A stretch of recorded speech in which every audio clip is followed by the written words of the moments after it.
చేసి అప్పుడు చీకటి పడ్డ ఒక పాయపడ్డ గుళ్ళో పడుకున్నారు.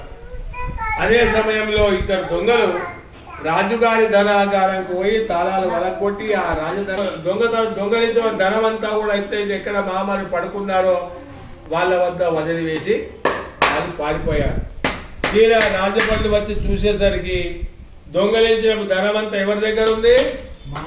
వాస్తవంగా దొంగలా కాదు, కానీ రాజపల్లికి తెలియదు కదా. అరే వీళ్ళే దొంగలు, ఎందుకంటే వీళ్ళ దగ్గర ధనం ఉందని చెప్పి ఆ మామ అల్లుడు ఇద్దరి తాళతో బంధించారు. మరి వారి పడవలు కూడా చూడగా అనేక ధనాలు కూడా ఎక్కడికి ఎత్తుకొచ్చిందని చెప్పి ఆ ధనము ఈ ధనం అంతా తీసుకొని రాజుగారి వద్దకు తీసుకొచ్చారు. రాజా, దొంగలు పట్టుకొని తీసుకొచ్చాము, మన ధనం కాక ఇంకా రెట్టింపు ధనం లభించింది, మరి వీరికి ఏం శిక్ష వేస్తా అనగా ఆ రాజేమంటే శిక్షలు ఏం లేదు, తీసుకుపోయి చెరసాల్లో జైల్లో పడవేయమన్నారు. ఎంత ప్రార్థించిన వారి మాట విని వారు ఎవరు లేరు. మరి సత్యదేవునికి శాపం వల్ల ఆ భర్త కూడా ఇంట్లో ఉన్న బంగారము ధనము డబ్బు రూపాయలన్నీ దొంగలు ఎత్తుకుపోయినారు.